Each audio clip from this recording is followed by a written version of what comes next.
Hey, BATT Family. Welcome back to the new episode 15, 19, whatever this is. Yeah. So, Erik, welcome back. Hi. Yes, because everybody in the BATT Family knows that we lost your episode. Aw. There was the header on the now episode 15. I swear, BATT Family, after this episode, we're done with this nonsense. We're back to our regular numbering. Yeah, the Great Flood of 2025. 2025, super weird. I know, right? Super weird. So, yeah, we brought Erik back because we had him in for our top 10 list. And this was a fun one for us to come up with because this is something that only 3 people that teach an enormous amount of games would want to talk about. And that is our top 10 games that we enjoy teaching. Yes. This is not inherently the easiest thing to teach or, most straightforward, whatever. This is just what we enjoy teaching the most. And while we talked about this on the first time around, we all know each other from a variety of things, but generally speaking, it is you two that have the friendship that got us all to this table twice.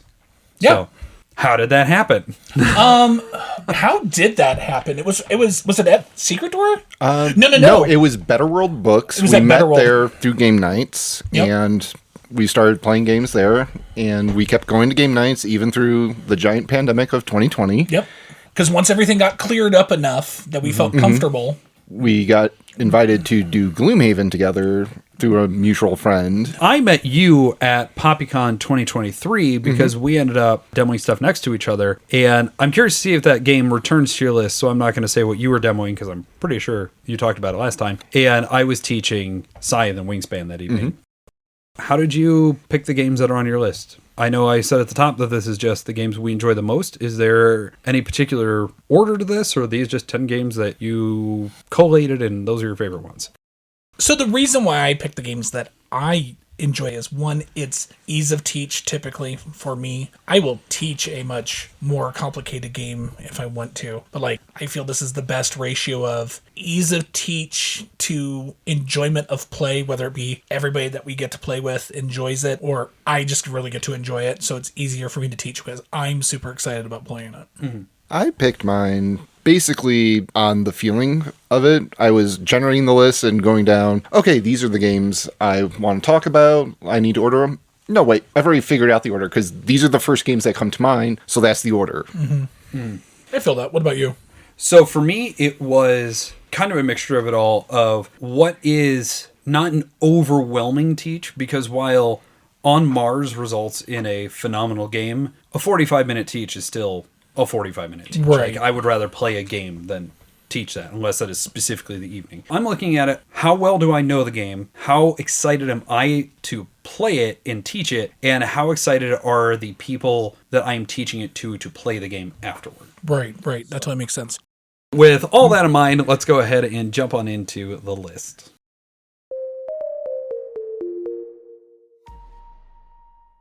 Number 10, Scott, kick us off. When it comes to games that I enjoy playing, will sit down and play and teach and constantly replay and reteach to the point that I don't need to do much to it. There's nothing like the fun, random, slightly horrific game of Betrayal at House on the Hill as a fantastic number 10 for me to teach people. You teach everybody their stats and what their stats mean. Because the hardest thing is this is how many spaces you can move, unless something triggers you to stop. And once they realize that, we're off to the races.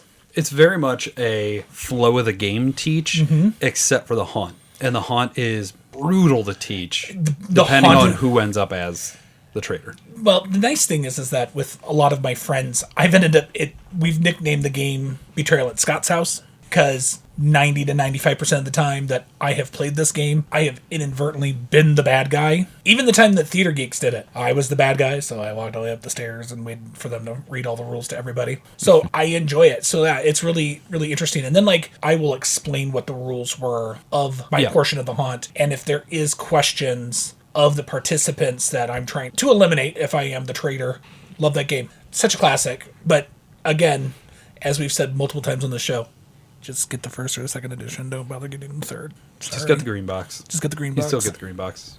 Yeah. If you can find a red box, good on you, but you're never going to find a red one at this point. What about you, Eric? What is your number 10 on the teach list? So my number 10 on the teach list is a very easy game to teach. It has 2 rules. Draw 1, play 1. It is Flux. You can learn just base Flux or pick your flavor of Flux. There's plenty out there for anyone to pick. Jason has mentioned his love of Flux. So, yeah. I find it really interesting because that used to be one of those games that was played everywhere and forever because shuffle up, do it again. And it's just, do you have reading comprehension? Can you read in the language of the cards? Yeah. Great. That's really the teach. But all those weird nuances of, but you need this keeper here. It's not a heavy one by any means, but it is super fun to teach. Super fun, super easy, quick game. Can go a bit long sometimes when everyone's really cutthroat or everything just does not line up. But sometimes it can not even go around the table and it'll be done. Now, if this is on your list, Eric, I have to ask, were you ever psychotic enough to mix decks except for the zombie? Because you throw a zombie into Oh, it. yeah. But otherwise... No, I have not mixed decks. I do not own enough Flux to mix decks. But the Flux I do have has Flux cards from other versions in it because I've gotten them as promos from conventions. That's actually really funny. And Mark? So my number 10, I actually did switch this out. I switched out 2 things from my original list, and I originally had Dune Imperium in this slot, and I still very much love teaching Dune Imperium, but Imperium and Uprising and all this stuff, the logistics of not just teaching Dune Imperium, but teaching what version of Dune Imperium we're playing is so frustrating that ultimately I put one of the other ones from my short list on, and that is Battle Yahtzee, but the original Battle Yahtzee. This is King of Tokyo. Oh, yeah. Oh, nice.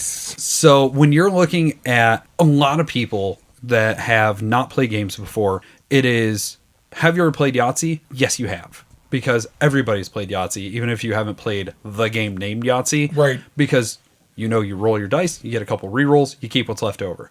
And then you get to add in, and it's giant monsters. Yeah, It's give me so a much kaiju. fun. Give me a kaiju, yeah. And, normally I have 3 or 4 other people at the table that haven't played it because it so infrequently comes out, which is a real shame. But anytime I get to teach it, I love doing it. I've said it before, King of Tokyo Dark is my preferred version, but it is also King of Tokyo over King of anything else. What is the difference between standard King of Tokyo and King of Tokyo Dark? So, Because I refrained from buying King of Tokyo Dark because no one could explain it to me properly. So King of Tokyo Dark is a standard box that has what is now an expansion in it. They took the Wickedness track from Dark and gave it to regular. But what's important is it is its own artwork, its own monsters. It is just King of Tokyo, but it added in the Wickedness track where it essentially incentivizes you to keep 1s or 2s on the dice because you get steps up this track. And once you hit 3, 6, or 10 on the track, then you get an asymmetric special power that nobody else can get. And so what's cool is that it essentially folds in some of that idea of power up of this is what Cyber Bunny's special power is, whatever. Right. But you don't need to do that. So it incentivizes actually trying to win via points and being worth keeping lower amounts of points because you're just getting more steps on that track. Add in the fact that there is essentially no promos for it. There may be 1 or 2 characters. I have everything for it, but it's maybe 8 characters in the box. So it takes away that market pressure of I have to have these promos. I have to get all this stuff. I need to have power up and I need to have this pack and here's all the dice for I stopped. They did what was it? They were celebrating Monsters of the World, and it was like a giant American eagle, but there was every country. At one point, I saw had a monster. What was essentially April O'Neil as a promo, and she was like $30. I'm like, nope, not doing that. Yeah, but I still also think the art and graphic design of Dark is my favorite. It is one of the best covers in board gaming. And the dice are these really awesome, like translucent, almost like bone with yellow inlay. They're super cool. And they glow in the dark. That's always fantastic. That's give me a glow in the dark. So yeah, King of Tokyo is just a phenomenal entry weight game, but at the same time, it is definitionally a beer and pretzels of you're going to sit down with a handful of your friends, you're going to roll some dice, you're going to beat each other up, and there's that moment where we're playing 6 of us, so we're both in the center, so we are going to go against everybody else, and then it's all the King of Tokyo stuff after that of, oh wow, you're not in the city anymore, you're dead to me. So right. it's It's just such a great game anyway, and teaching that simplistic, all you have to know is, are you here? Are you in the city? Or are you out of the city? Here's what the dice faces mean. We'll deal with the cards when they come up. Go nuts. Yeah. So good. Great game. Very great game.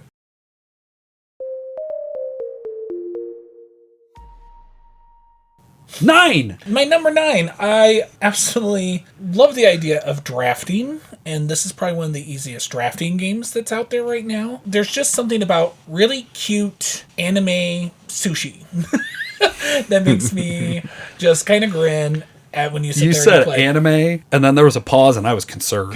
Well, I There's actually a meant lot to of say. anime So games. I actually meant to say kawaii. There is just something about having cards with little cute sushi on them that makes Sushi Go my number 9. Mm-hmm. Easy game. It's a nice, quick drafting game. All the cards tell you what their rules are, so you're not trying to figure out like the strategy. It's like, okay, this is what I'm going to go for. I'm going to go for the nigiri. So here's this nigiri, and I pass my hand. And wouldn't you know it, there's not a nigiri in here, so I can't. Okay, so then we'll work on the peas. We're going to do some edamame. Okay, cool. And it, oh, great, I don't have that either. Okay, cool. And you just have to, it's that quick shift and figure out what you're going to go and like, oh, cool, my hand's coming back to me. Oh, I hope this is still in there because there was still some, oh, nope, none of those things are in there. Okay, well, wasabi it is, and it's just having to adjust and then hopefully, not getting messed around with by your neighbor, but then also there's so much flexibility because especially if you have the 10th anniversary and they added even more stuff, new desserts and stuff like that in special pack. Just such a fun game, and I just love it. And you get to customize your menu, and it's like fun starter game. And then I'm like, okay, now that you understand that, do this switch up. We always do random.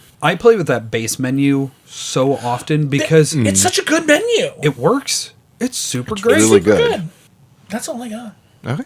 So my number 9 is, I'm not going to vamp into this, it is Adventures of Robin Hood. It is a very easy teach. In fact, the starting rules is just a page, and it just teaches you how to move about the board. And this is the storybook pop-up book game. It's not a pop-up book. It is, you have a board with window boxes in them that you pull pieces out of and flip. Okay. And you're moving meeples around the board where you would walk in real life. So on the ground, not in the trees, not through buildings. And you have movement meeples that show you how to move about. And then you open up a hardback book that's all the campaign adventures plus the rules. The very first adventure is teaching you the rest of the rules. So as you play your first game, you learn how to play. Nice. Which makes it really easy to teach. You just go, this is how you move. Here's the book. Have fun. Because it's a cooperative game, right? Yes, it is cooperative. You are playing against the board, trying to complete your objective, which will change from scenario to scenario before time runs out. I still need to try this.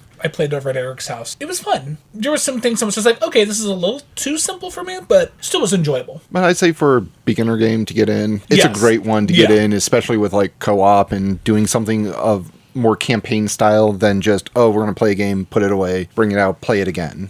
It actually has more progress to it. Nice. Yeah, it's really neat. I need to try that. What about you? What's your number 9? So my number 9 is, boy, it might be the dumbest game in my collection. And it's not Q-Birds, though Q-Birds is very dumb. This is Gamer Bingo, and it's Rise of Augustus. It is so silly to teach this game because you have some square cards in front of you, and you have a stack of basically little Roman legionnaire figures, and you are going to reach into a bag, and you're going to call out shield, or sword, or chariot, or whatever. You're just playing bingo. And as soon as somebody has finished one of their cards, you're supposed to yell like Ave Caesar or something. Everybody just yells bingo because that's what you're playing.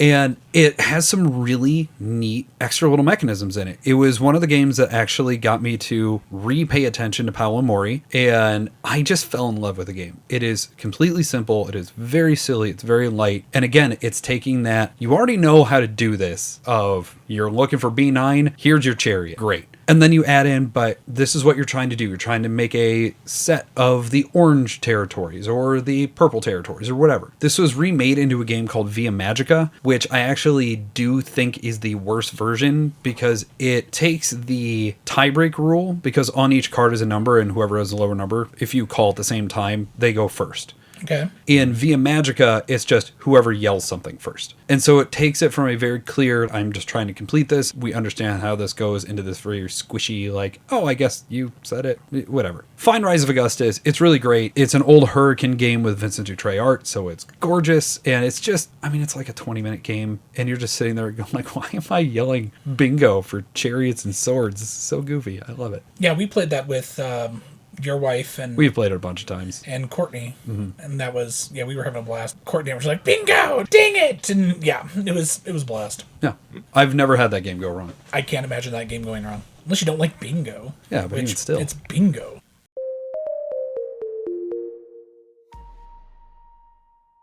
Number 8, Scott. My number 8 is one that I'm looking forward to the Kickstarter coming in because I love it. And it's a very simple game. It's one of those simple games that's very easy to play, but it's hard to master. And I think when you sit there and you play just the base game of Santorini, and then you get to add in the fantastic artwork of the tarot cards for each of the gods and the demigods and the monsters that they've put into this game. Santorini is such a good game. I love playing it. I don't care that I lose. It's just so much fun. So the basis of the game is that you take your little worker and you move him one space. You then get to place a building. You are trying to get to the top of a 3-level building. So you're going to place a building, and then maybe the next turn you're going to hop onto that building and place the building. And so the whole thing is your opponent is also doing that. And then at some point in time, they're going to sit there like, you're going to get really, really close, and they're going to take one of those blue domes that is all over the Isle of Santorini, and they're going to place it on the top to block you from being able to get on there. And the different powers of the gods, I mean, I could go through a ton of them, but I'm not going to do that right now. But the goal is eventually the blue domes run out, and you have to figure out how to get to the top of one of the buildings. The game has a nice tactics because you're like, okay, if I can sit there, if I go here. The I can fact you have 2 workers Yes. to move around just seals that game. It's so good. So good. I am awful at it. Oh, I'm horrendous. Yeah, I've never played. I want to play. I've seen it. Oh, you never played it? Oh, I've you never would really played it. enjoy it. And it is a weirdly good game at 3 players. Right, because you still have your 2 people and there's 3 colors. And then it's just that it ramps up that much faster. You have to be next to that space with the dome. So I could be on the ground floor and that 3rd level building's up there. I go, boop, blue building. And you're stuck. And I've already blocked you. And so then you have to figure out how to make it. And again, also, you could drop buildings down lower than you. It brings me a lot of happiness. Very, very good. Yeah. And it's a nice build. The sculpt that they did for the base game, you have a little island mat that you slide the island into. And so then the island actually juts out this way like it does on the cliffs. Again, we're talking the original Roxley print. Yes, the Roxley original Yes. print of it is not that pretty. Well, I mean, it was the long designer time ago. did it as like a, hey, look at what I made, more than anything Right. else. Like it was I don't want to say it's a cheap production to make it sound like a knock against the game. It was a basic person making a basic version of the game. It was essentially a prototype. Yeah. So And the new version actually is going to have a Lazy Susan. we love those. I love a Lazy Susan. Tesseract, Planet Unknown. Yeah, those are great ones. Fromage. Oh, Fromage has a Lazy Susan as Fromage well? is a Lazy Susan as well. Yeah, so love me some I'm not Santorini. surprised. That's Road to Infamy, which is Canvas and that's right. Globetrotters. Yeah, so I'm yeah. not surprised, but yeah, I need to try that. So yeah, Santorini. One of my faves. What's your rate?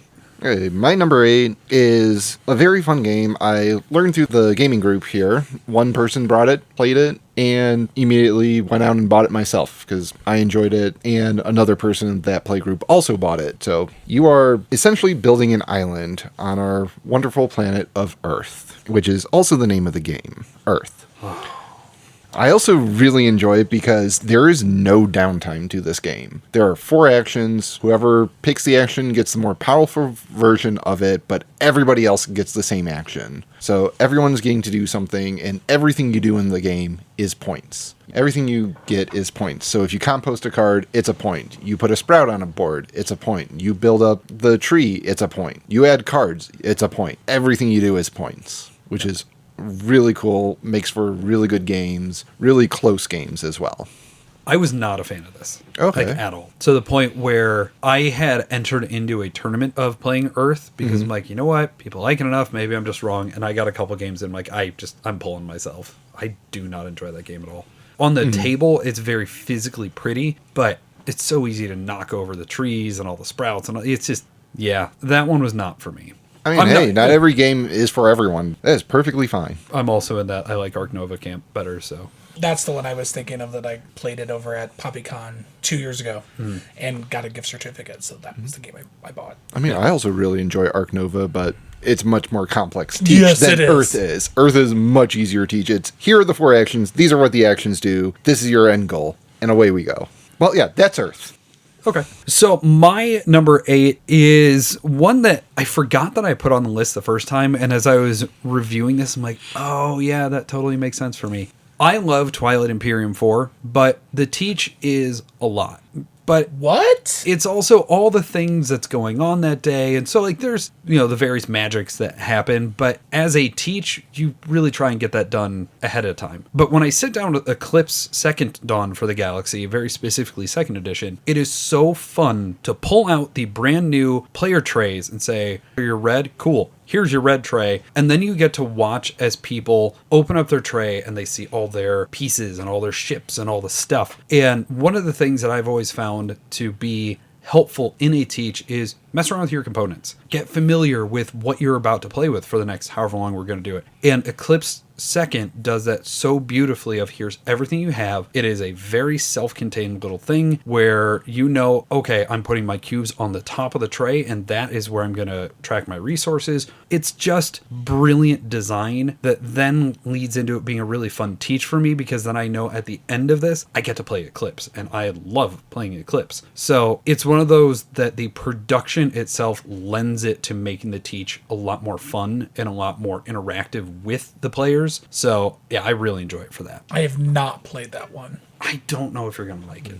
Probably. It doesn't sound like a me game. It's a Space 4X. Which I struggle with. The problem, these two games, this and Twilight, get compared all the time, which they shouldn't. It doesn't sound like, yeah. Because while the base mechanisms of Space 4X are there, the agenda phase is so crucial to Twilight Imperium. And then just all the machinations around the table, you're not going to do that in Eclipse. In Eclipse, you are just going to survive in the galaxy and go have space conquest. Right. They are very different games. But if I am going to pick one to teach, if it's one to play between the two, I'm probably going to pick TI. Oh, yeah. But if I'm going to teach it, I would rather teach Eclipse. I can understand that. I can understand that completely. Number 7.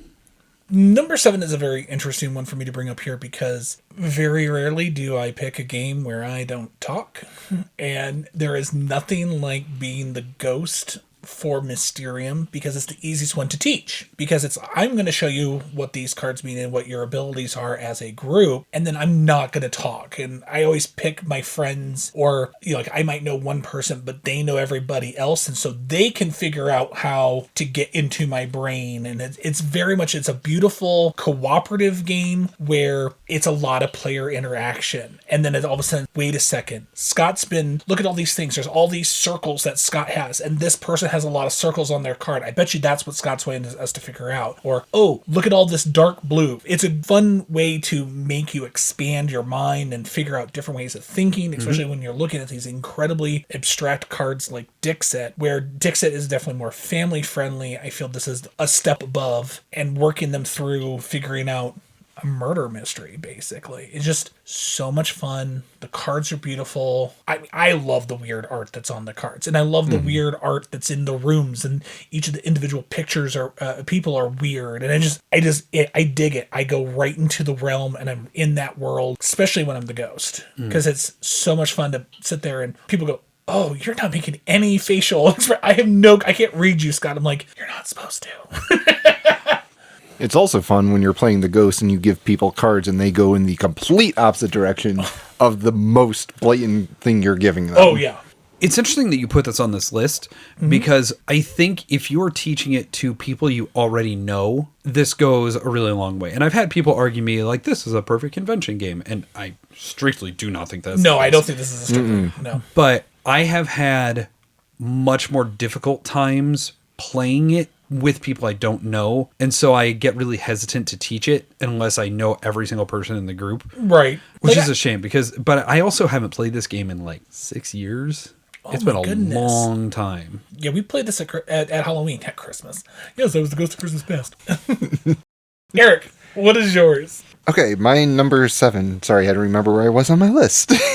My number 7 is a really big game. It looks very intimidating. The rules look intimidating, but it's quite simple. On your turn, you take one of two actions. You either spend resources and progress on a track, or you advance your age.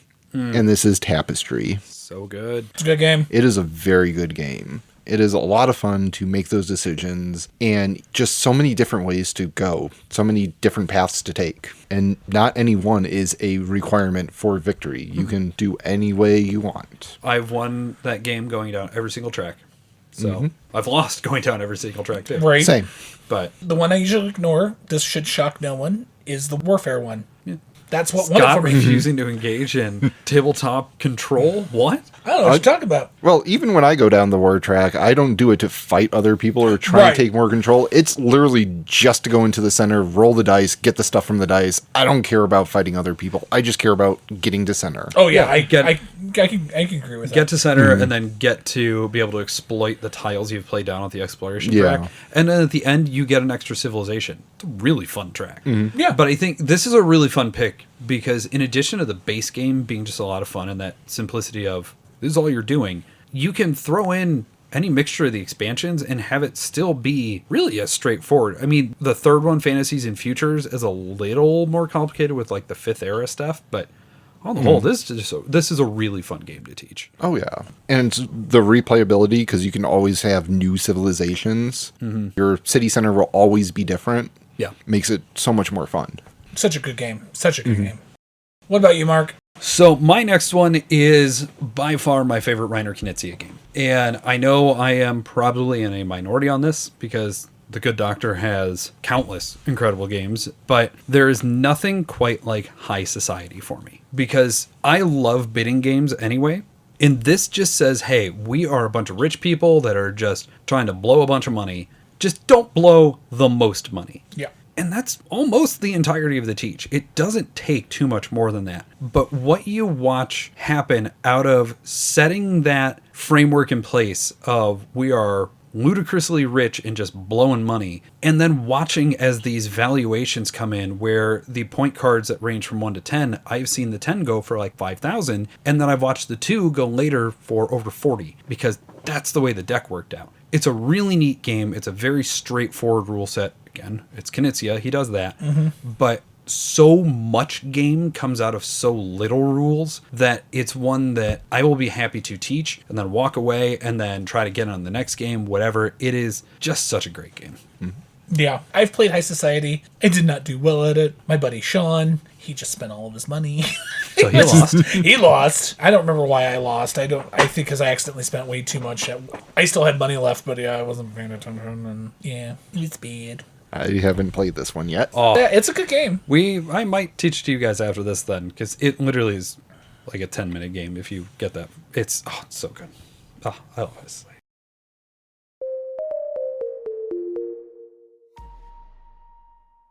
I believe we are at the bottom of the top half. This is number 6. So this game that I'm choosing as my number 6 has two different versions. One that is, I mean, both games are perfectly fine. They both run the exact same way, but when you look at Century Spice Road versus Century Golem, I will pick Century Golem every single time just because of how it looks. There's nothing hard about this game. It really is a very simple game. You're going to play a card, you're going to do the actions that are on the card. Those cards stay down until you decide to take an action to refresh. You're trying to buy the golems. You're just constantly picking up cards. You're doing a little bit of deck build. And man, I love this style of game. Like, 'cause it's a little bit like what Splendor did in a way, and I think it does it better. So this was admittedly on my short list because this, in the same way that High Society has it, you can distill the rules down very well. You're going to take one of 4 actions. Play a card, buy this card, buy that card, or pick your cards up. Yeah. Like, it is real straightforward. Yeah. That's a good choice. I like the choice. And it's so quick. I haven't played the Spice Road. I have the other two, the Eastern Islands and New Worlds, for just Century Spice. Sure. Non-Golem edition, but I do not have Spice Road, which is sad. It's arguably the best of the 3. I really like New World, the worker placement one, a lot. But I mean, it's a great series. I own all 3 of them. The only thing I have not gotten to do yet is combine them. Same. So, Eric, what is your number 6? My number 6 is right up my alley and the type of game I like, or more or less the theme. You are trying to complete your evil scheme before anyone else, and this is Villainous. It is fairly easy to teach. All you have to do is explain the 8 different actions and basically let everyone know that you have to move every round. Every time your turn comes up, you have to move. And then you can do all the actions visible on your space, and these are what the 8 actions do.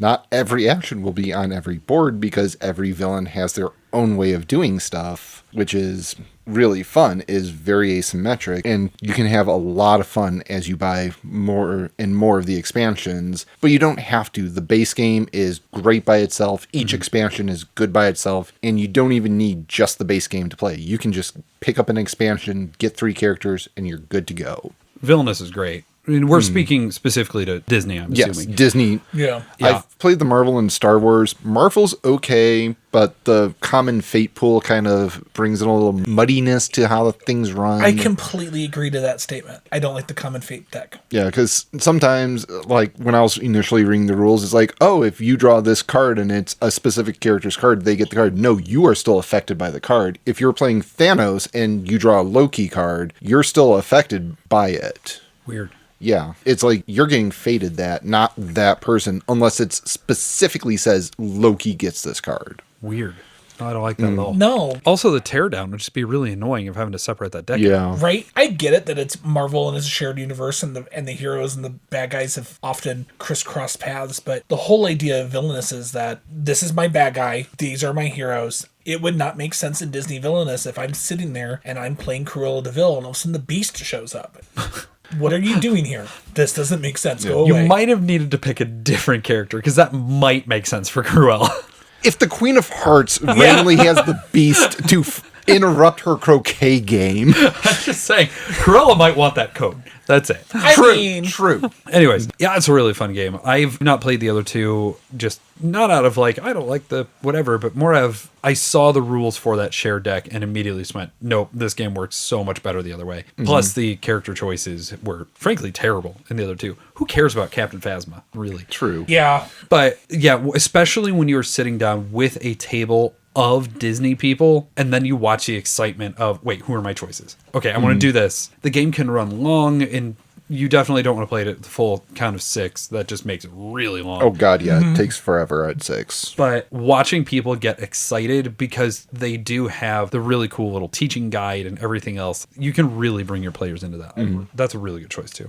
Oh, yeah. And if you're a fan of a villain, all their goals are completely different, but they all make sense for that villain. Yeah, Prince John wants money, so he just wants his power. Maleficent wants to take control of everything, put her curses everywhere. And then Queen of Hearts, she just wants to play croquet. Yep. That's it.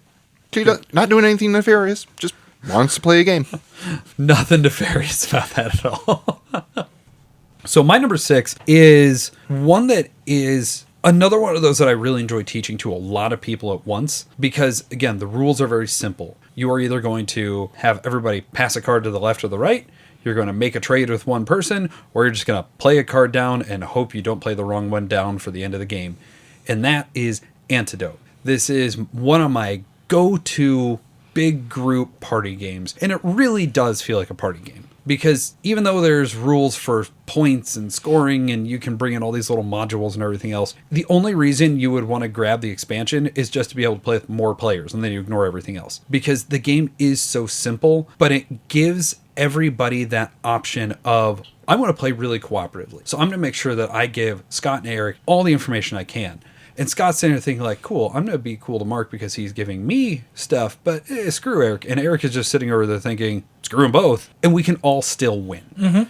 It's such a cool game because it is a fun theme to talk about. A little less after the pandemic, certainly. But that idea of, we're scientists in a lab. Somebody dropped a vial they shouldn't have dropped. What did they drop? And we just had to figure that out. Yeah. It's a really cool game. I have enjoyed every single time we've played it. I have sweat to death every single time we play because I'm like, okay, I think it's either this or this. Oh, God. Natalie, being the person who reads really well, she looked at me one time and was like, you don't have a clue what it is. I'm like, I'm down to 2. Yeah. And it'd be literally the one I'm like, I have not seen this card. I have not seen this card. All the cards that we passed, I've not seen this one card. And none of us like, good, I'm glad I was able to pass to you, you know? Yeah. And literally everybody wins.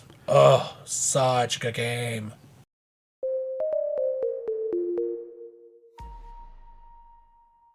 Hey, BATT Family, Scott here. Join me and my friends for a weekly live play tabletop storytelling game on Theater Geeks Twitch channel. Check out www.twitch.tv/theatergeeks on Sundays at 4 p.m. Eastern Time.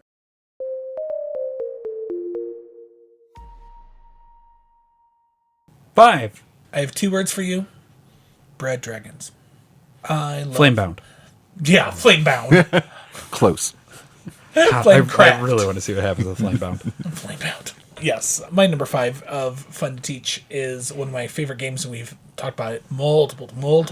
Can we just get stock in this game? Because Flamecraft by far is one we've talked about the most. It's almost as much as I talk about Dice Throne. Or River Valley. Or River Valley It Glassworks. definitely has that board all the time Hall of Fame seal on it, for sure. I mean, just for the sheer fact of just looking at it, it's so approachable. Mm-hmm. The artwork is so cute and the gameplay is so good, and it's one of those, this is a great worker placement game, and there's no take that. And it's just literally, it's, oh, hey, you're at the place, I need to go here. Here's some supplies, hopefully you need them. I've got to be here. Man, just so much fun. And I've lost more than I've won. And To I me, don't- actually, a bunch of times. Yeah, and I don't care, because it's so good. It helps that the game, even though it is competitive, so you can bring a lot of people into it, it is just positive player interaction, the game.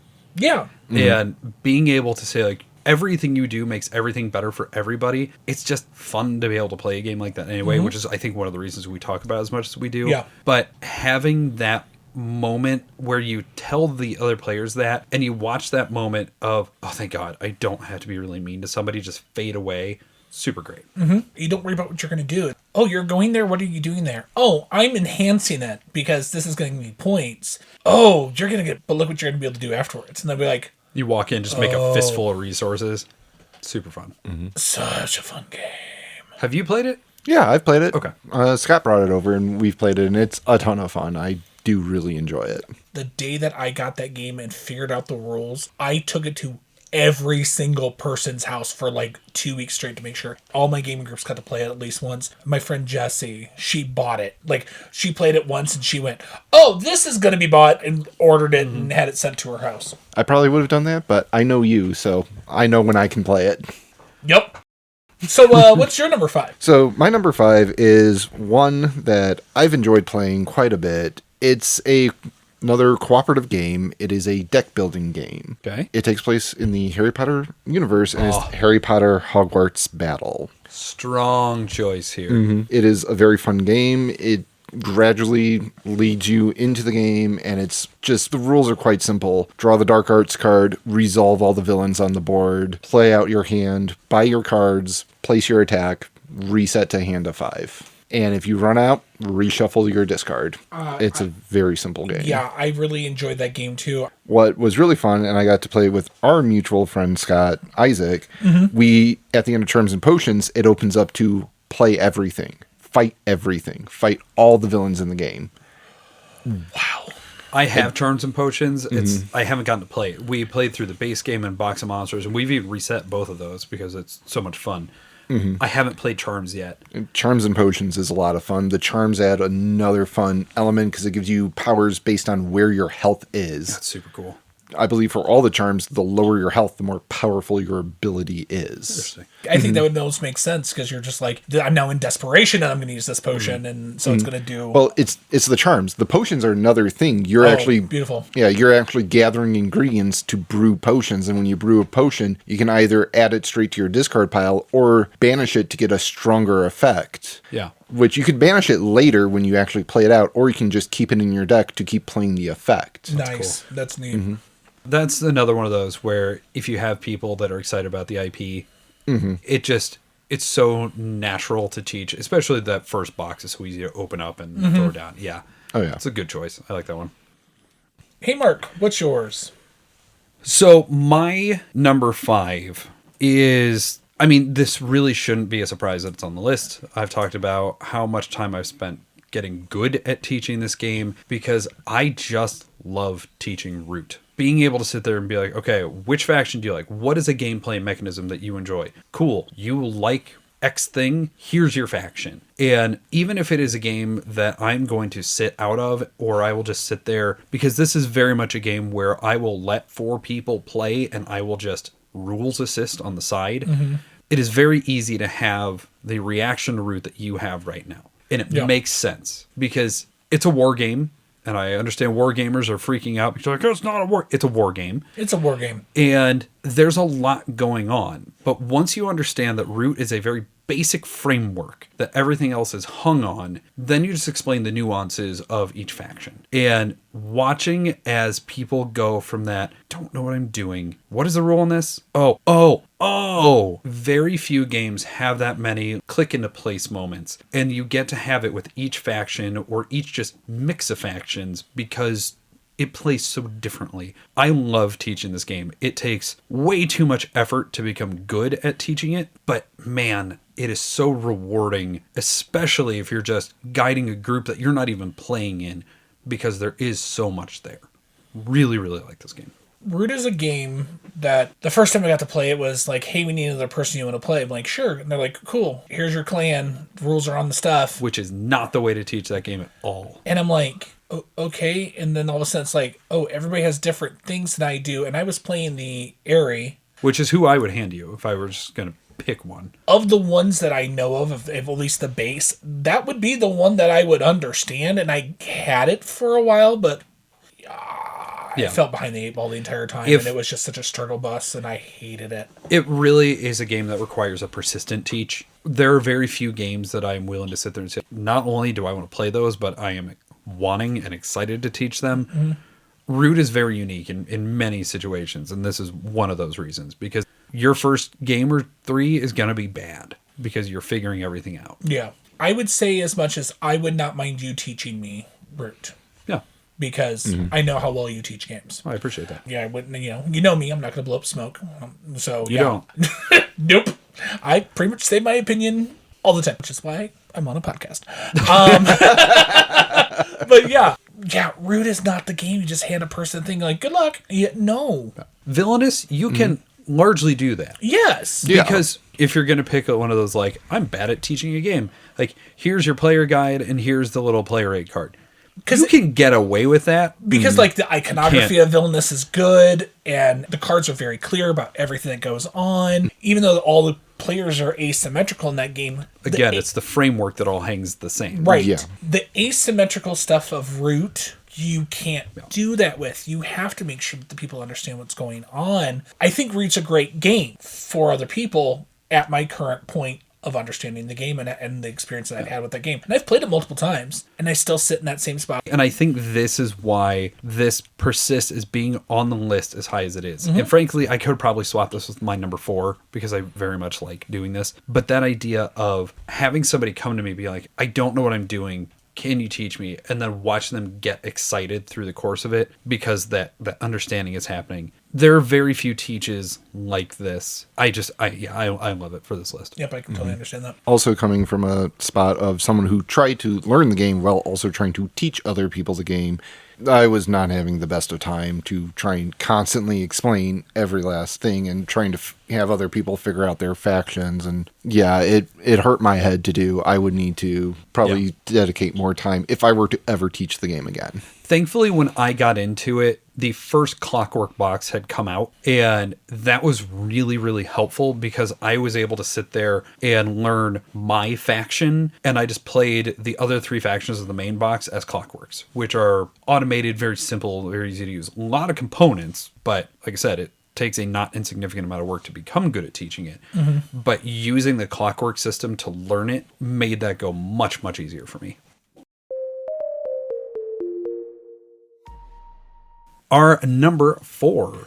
So my number 4, I've actually decided I'm going to swap out. Keen. The number 4, the last time I did it, I'm going to slide that into my honorable mention list because I feel that Message from the Stars is so my game that it deserves to be on my top 10 list. It's another one of those games where I'm playing the silent role because you have one person who's playing the alien, other people playing scientists, but it's algebra, pretty much. Yeah. But it's a word game, and being able to allow people to use the vocabulary and work on that, and I've done it 1v1, I've done it I say V, you're not against anybody. 2v1, and I've done it with a group of 4. We had 4 scientists and just me. And to watch how 4 people's brains went, wait, what? And then all of a sudden they went, oh! And just watch them all going like, oh my God, this is brilliant. And like I took it to the Fort Wayne group and they absolutely loved it. Such a fun game. I love Jen. Yeah. She's great. We've mentioned her before. That was one of the single worst teaches of a game I've ever had. Because I literally sat there and like, I don't know what I am supposed to be doing. I don't, we had a random dude just walking through Gen Con. It's like, oh, I like that game. It's like, cool, play with us. And if it weren't for him, I wouldn't understand how the game works. And then you would have had it. Right. But thankfully that happened. This game is really hard to teach. It is. Well. Or rather, cogently. I think it's a hard game to teach confidently because of how many gears are involved in it. When we played it, you said there's like one of two things. We're either going to do really well at this game because I know you, and I'm going to keep this game, or you're going to get it after we're done, and you're going to keep like, I think I'm going to keep it. I'm not 100% sure, but base rules are this: you're only going to have one very rare letter. There's going to at least be this many common ones. Everything else is going to be uncommon. Here's the basic rules of math. You're looking for me to give you a negative. Just if you know it's a negative and giving you a lot of information. I play it as the alien the same way, where I start out with a negative score.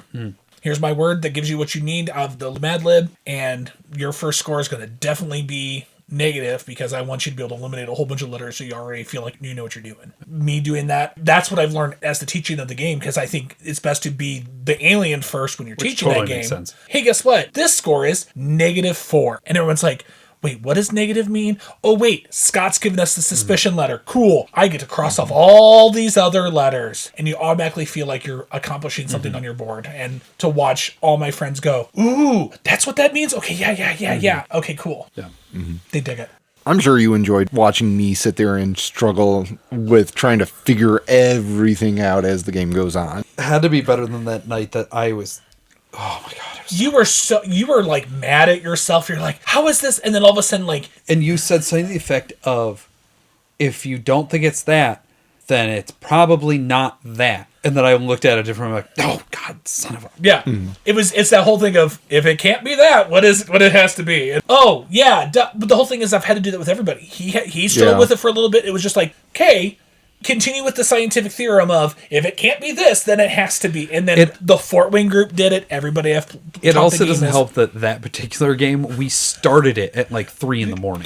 That is the wrong game to play that. Oh God, no. Yeah, that's a brain burner. But there was a reason, because Scott was having a really bad day and Mark is a really good friend. Because of course that's really what it was. It really was, because it was like, Scott's having a bad day. Well, we're gonna play this game and we're gonna record, and then we're gonna play this game because Scott likes it. We're gonna play this game because Scott likes it. And then, okay, it's 3 a.m. Sure, we'll do this one more time. And I'm like, thank you. I feel really good now. But we scored 11 points. We haven't gotten there perfect yet. No. I've gotten perfects twice now. And it's because I have a more obscure vocabulary than you do. Because I'm using things for more arcane meanings. Yes. And that's always, when I usually get my 11s, it's that reason. It's because I'm like, I don't know if something's too close to this word. Like I heard this word, I was like, oh, this is what you mean. Like, no, I meant this version of the word. I'm like, okay.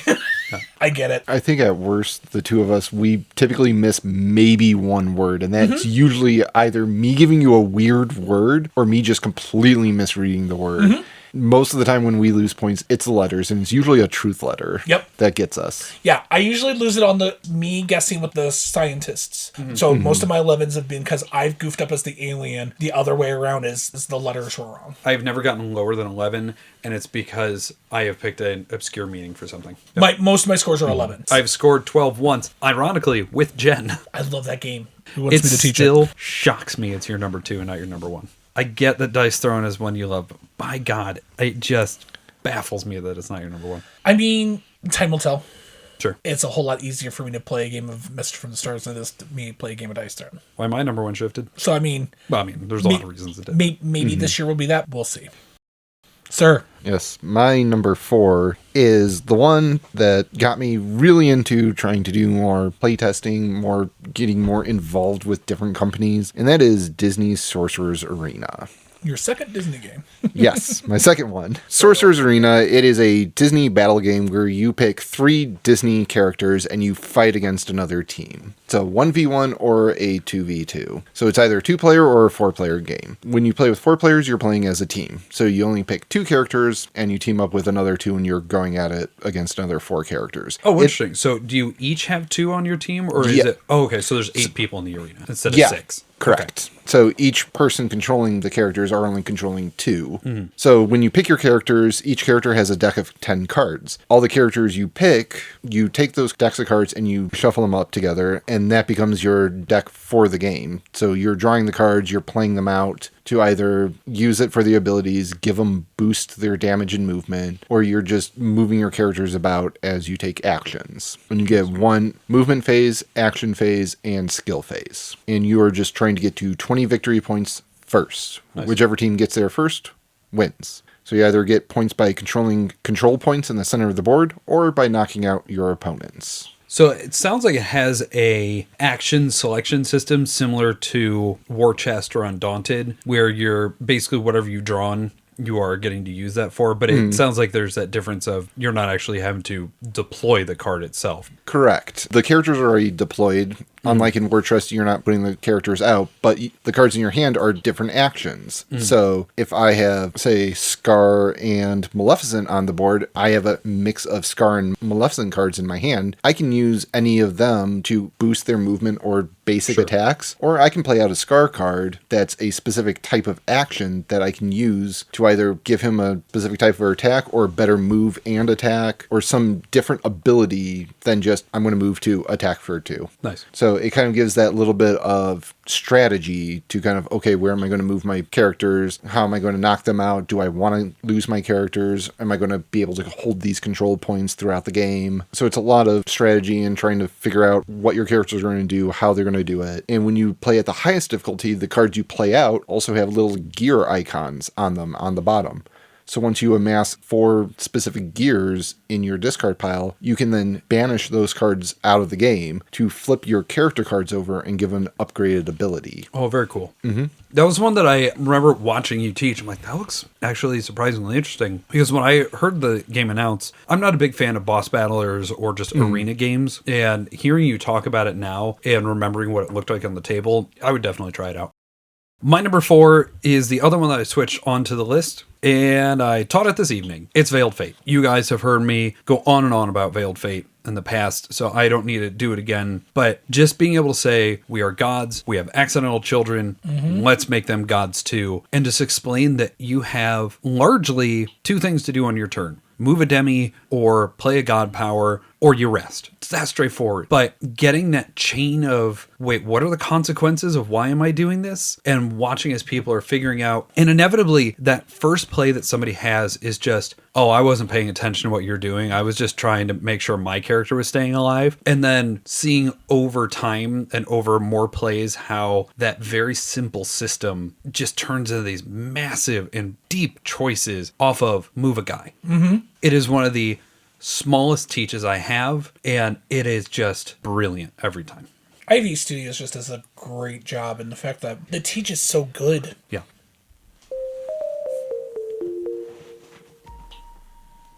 Number 3. I think we brought it up a little bit earlier, just talk about games that we have that are here in the area. One of my favorite games to teach, just because it's so simple, is Ticket to Ride. I love Ticket to Ride. I love teaching Ticket to Ride. I love teaching Ticket to Ride and be able to just step away. I love that game so much. It's such an easy teach for me because it is. It's just simple hand management, resource management type of thing, and figuring out how am I going to get from point A to point B, because that's all that matters. Just do it. And watching people scramble when you accidentally take a spot, which they really, really wanted because it was the shortest route, because then, of course, you short your trains because you have to go around them, which stinks. Totally understandable, but it's part of the game. But it's another one of those. Just infinitely approachable teaches because it just uses a rummy mechanism. And it's so easy. Collect things, play out a set to put things out, and all you're doing is going A to B. It is a straightforward, welcoming, approachable teach that even 21 years later, and it's still as effective of a game as it is, and part of it is because the onboarding is so simple. It's not a hard teach, it's not a hard learn. There's a reason it's a gateway game. It really is. That's another one of those reasons on my top 10 list as high as it's because I've taught it to everybody, and the game just keeps, honestly, getting better. It's one of those classics, which is, I want to get into board gaming. Get Ticket to Ride. So that actually prompts an interesting question in my head of, is it as much fun for you to teach? Are you as excited to put it at your number 3 game to teach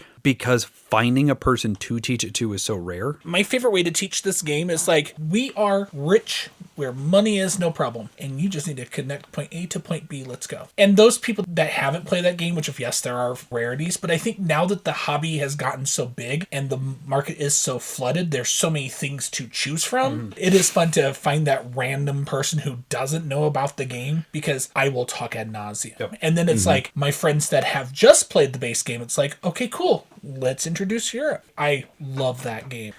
My number 3, you are a hero in a small village trying to defeat the monsters that terrorize the villagers. The villagers aren't super scared. They're just horrified. Oh, yes, nice. Horrified. And I'm speaking specifically of the Universal. There are other versions of it, but the Universal Monsters one is the one that, by far the best, the one I fell in love with the game. I really enjoy this system. It's another cooperative game where you have a set amount of action points and you are just managing your actions, trying to use all your points to the best of your abilities, moving around the board, picking up items, advancing the plots to get rid of the monsters, and then just defeating the monsters, or going around and saving all the villagers to get more perks to try and help you beat the monsters before time runs out.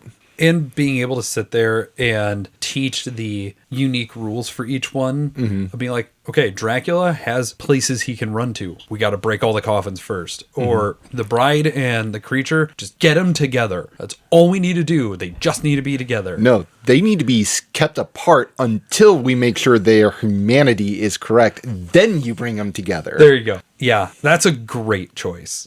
I do kind of enjoy the newer stuff. Yeah, the rules kind of are muddied, but at the core, it's the same rules. It's action economy. You move about the board, you do your actions, you advance the monsters. Hopefully you don't run out of time or you don't die. I still own Pandemic for that Pandemic style of game, and there's a lot of reasons for that. But if I were to pick one game, if you are going to own a Pandemic style, like good thing, then bad thing, then good thing, then bad thing, I have a really hard time finding one better than Horrified Universal Monsters because of just how good of a system it is and how recognizable it is. Because even if you didn't watch the movies, you know the mummy, those monsters. you know everybody else. You know the werewolf, the invisible man, the creature. Yeah, it was such a good box. Yeah, this another strong pick. Oh, yeah. Earth was real, but the rest real great. Well, I mean, Earth was all the way down there near the bottom of the list. it's true. Wow.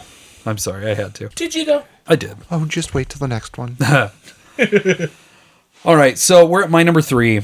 The fact that Root got shoved down the list a little bit was a bit of a surprise to me for Vital Fate, but I knew it was going to be on the list. When we were drafting this list, these 3 came on immediately in these positions, and everything else was steps below. Number 3 for me is my convention game. It's Blood on the Clock Tower. Yes, it is. What makes teaching Blood on the Clock Tower so fun is that it is, in and of itself, theatrical. It has me doing things that I would, in a lot of other situations, be embarrassed to do. That I'm going to stand in the middle of a large group of people and swing my arm around like a clock is ludicrous to me that I enjoy it as much as I do. But you get people in with the promise of, come, you're gonna die, but you still get to talk because you're a ghost and it's great. It takes everything from Werewolf, adds in, for the players, very little complication, and just makes it engaging and fun in a way that regular Werewolf really suffers for me, because it is that whoever dies first, you're either silent for the next hour or you have left the room. And that doesn't happen with Blood on the Clock Tower. It is an enormous amount of setup. It is brutal to remember everything and teach everything and do all the things because it does only come out a couple times a year for me. I am not part of those groups that play it 8 times a weekend. But that also is one of the reasons why I have so much fun teaching the game, because inevitably I am surrounded by 10 to 15 people I don't know in a space that is safe for gamers and where we just want to hang out, and then I get to teach this super cool game and then I get to be a storyteller on top of it. I love Blood on the Clock Tower. Blood on the Clock Tower is such a good game. It's so much fun to play. I don't have to play it nearly enough as I would like to. Samesies. You have that big play array that has all the roles in the game. Super nice because it allows people to ask questions, and it allows people to ask questions in a safe way before tokens come out where you don't have to worry about my power, just look it over. Do you have any questions on any of the roles? Great, let's cover those now. It gives you that opportunity instead of, well, here are all the ones in the game, because you don't know what all are in the game because the demon needs those ones to fake with. Yeah. I love Blood on the Clock Tower.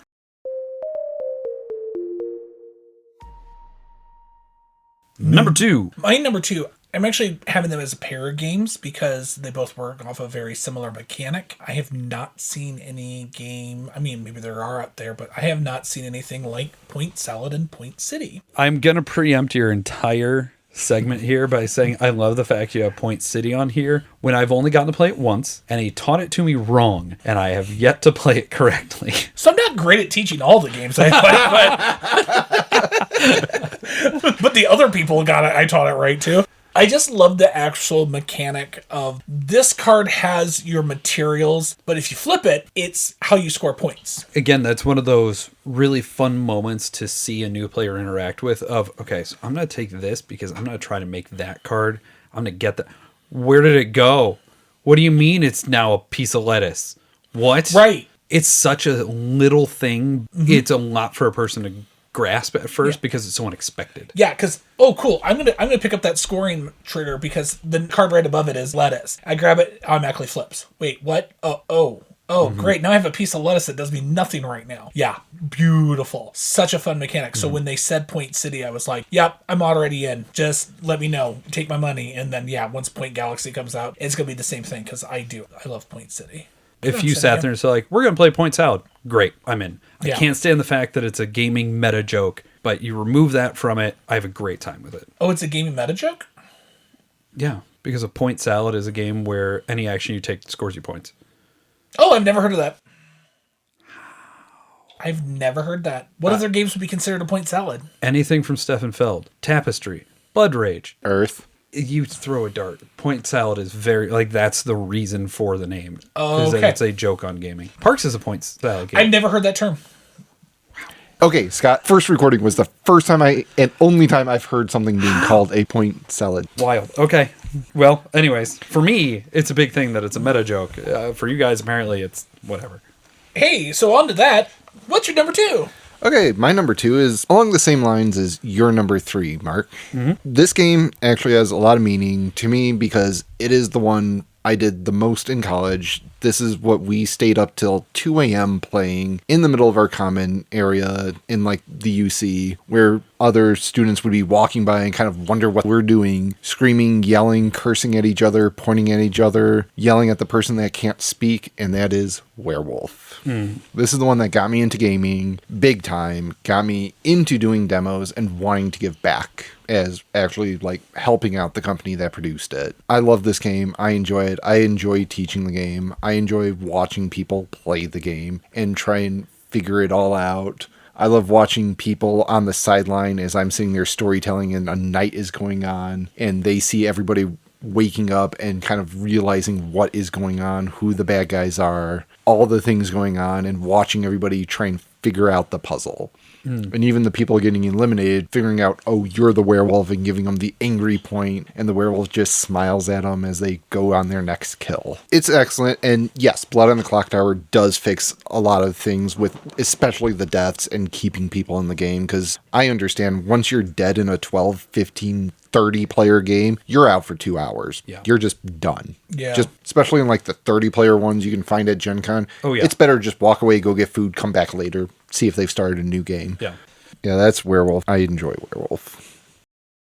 So my number 2 is a game that I do not get to play anywhere near enough, because prior to the pandemic, we would play it a ton. And then the pandemic happened and you couldn't get 8 people together for a game of Captain Sonar anymore. The problem with Captain Sonar is you need 8 people. Yes, you can have multiple people take on multiple roles if you're playing in lower it becomes a worse game. But when you are sitting there and you're able to teach the other people around you, all right, you're the navigator. Just follow the captain's directions. Tell them if you can go that way. Do that. As the engineer, you just make sure that the captain is allowed to go that way, because the systems on the sub are constantly cycling and trying to not blow up. Okay. If you're the radio operator, you listen to the other captain, and then you draw a map, and you have this big piece of acetate that you are just shifting around on your board until you can figure out they're right there. And then the captain finally calls, fire torpedoes. There's more to it in each role than that. But that's really the gist of the game, is you are playing real-time Battleship. And you want to play it real-time. The other way is just nowhere near as fun. But when you play this and you have a table like this one, and you have 8 people just crowded around each other, and you have the captain be like, we need to go north. And then the engineer just goes, but you can't. I don't know what you want, but you can't do that. And then it becomes people bickering of, well, how do we get that to happen? And the opposing radio operator is just going, I know where they are. I know where they are. I know where they are. Get over there. Those moments are so good. It is one of those kind of obnoxious games to teach, because if people want to switch roles, now you got to reteach all the roles. But it's so worth it, because the game is just so dang interesting and dynamic. And when you have a strong team with the right team dynamic, you can feel unstoppable. It is such a cool game. It's been several years since I've played it, and I want to play it again. Scott, here we are. Number 1. What do you got?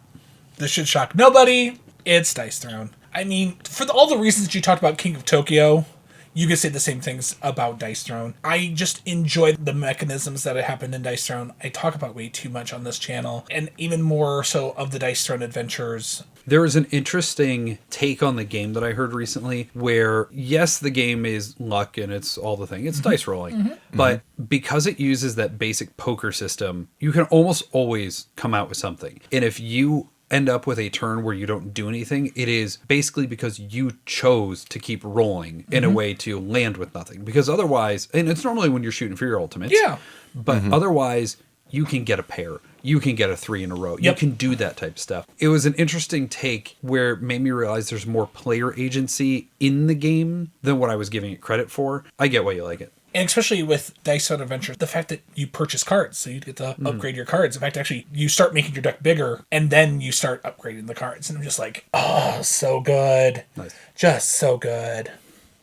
My number 1 is one that I've really loved to teach. I haven't taught it nearly as often as of late, but this is one of the games when I'm done teaching, you're halfway through the game. Just that easy of a game, and that is New York Slice. A game I still have not played. The concept of the game is I cut, you choose. So I am cutting a pizza with 11 slices in it into as many portions as there are players. And then after I'm done cutting, I will put a special ability on one of the portions, and then the next person in player order will get to pick their portion. And it's also a set matching game, so you are trying to get the most of each different type of pizza slices. And each different pizza slice has a number printed clearly on them that has how many points that type of pizza is worth, and it also is how many of that slice is in the game. So it works in 2 different ways, makes it very easy to comprehend. The 11s are going to get you a lot of points, but there's a lot of them in the game. So a lot of people can get them. And getting that set majority is going to be tough. Yeah. And if there's a tie, no one gets the points. How do you assemble the pie at the start of each turn? At the beginning of the game, you make piles of 11 face down. Nice. When somebody grabs a pile, shuffle, and then you place one down, and you go around either clockwise or counterclockwise. You can't pick and choose where they go. You just lay them out in a circle.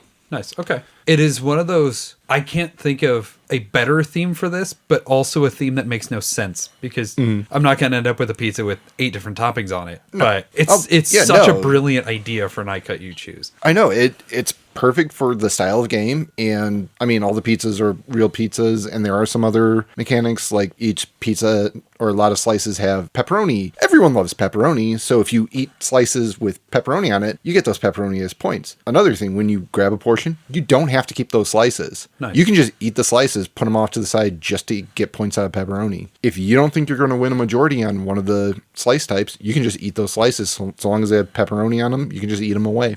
Interesting. So it reduces the amount of it available in the set, too. Oh, yeah, I want to play this. Yeah, I want to try this. Yeah, we played it. It's such a duh, of course this is an I Cut You Choose. Yeah. Like, you're just like, Yeah. this makes sense. And the theming is an 11 out of 10. The box isn't your standard lift the top completely up. It is a pizza box. That's awesome. The rulebook is a menu. The score sheet is... It's a waitress pad. It's a waitress pad. That's hysterical. Yeah, the theming on this is unlike anything I've seen. Nice. 11 out of 10. I really need to try that. Yeah, honestly, just because of the theme makes that game. So when we did this the first time, I did this whole like, what do you think my number one's going to be? And you had me pretty dead to rights because there could be no other one for me. And it's Wingspan. Yeah. I've taught it for every Gen Con since 2019. I have taught it at every PoppyCon. I have taught it at pretty much every convention I've ever been to. I will teach it at friends' houses. If you have talked to somebody at Gen Con about Wingspan, there is a very realistic chance that you spoke to me about it. And I love teaching the game. I really do. It's so much fun to explain just the basic mechanisms of it because it is a more complex game than people realize, especially when you are teaching it to people that are not gamers, but they're birders. And then you're able to sit there and make those thematic connections of, well, the ducks go in the water and they're going to eat fish because fish are in the water. It has such great thematic ties to be able to teach.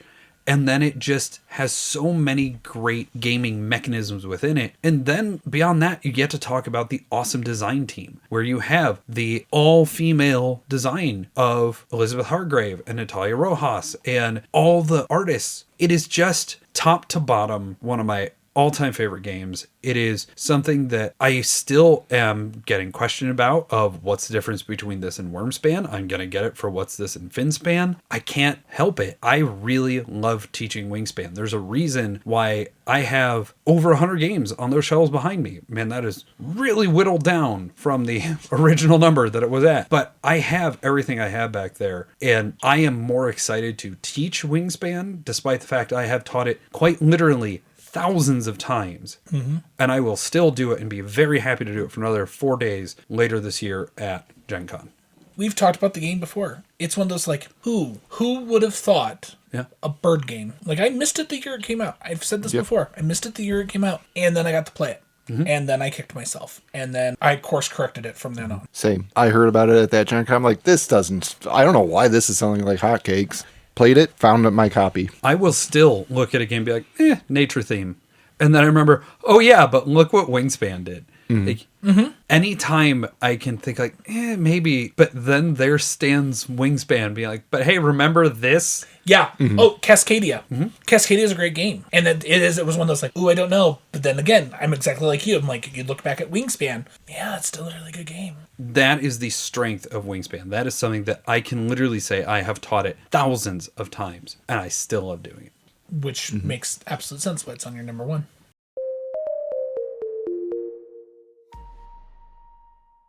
Thank you so much for listening to us. If you'd like to get in touch with Scott and myself or any of the other theater geeks in relation to Board All the Time, you can hit us up at boardallthetimegaming@gmail.com, on Blue Sky at boardallthetime.bsky.social. You can visit us on our website, boardallthetime.com, where we have a newsletter sign-up, feedback form, archive of our episodes, and links to all of our social media, including our Facebook page. You can also join us on our Discord. The server link is in the episode notes. And finally, we'd like to ask that if you enjoy our episodes, please give us the like and follow us on your platform of choice. We know you hear that a lot, but after doing this many episodes, we really do now understand how important it is to help the show grow. Regardless, thank you again for listening, and we'll see you on the next episode. At this time, we'd like to thank our sponsors.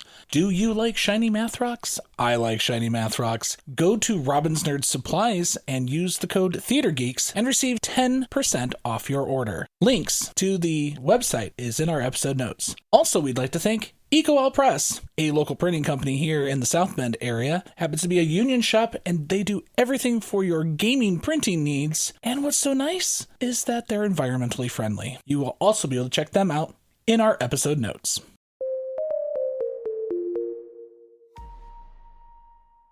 Well, Eric, thank you so much for coming out. We really appreciated you doing it the first time. We really appreciate you coming out the second time. Yeah, no problem. So, Scott, anything else out of you, man? No, I think whether it be at the top of the list, the bottom of the list, your 10 or your 1, like, go out there, find a game that you really, really like, learn it well enough that you can teach your friends, and then, who knows, maybe you'll have your own top 10 list. With that, I am real bored of doing this again. Agreed. Get out of my house. Goodbye.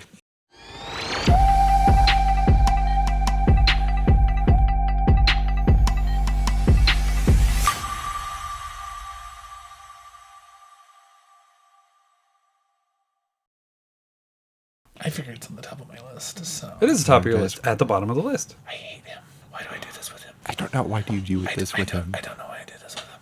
I don't know either. This is probably going to be at the end of the episode.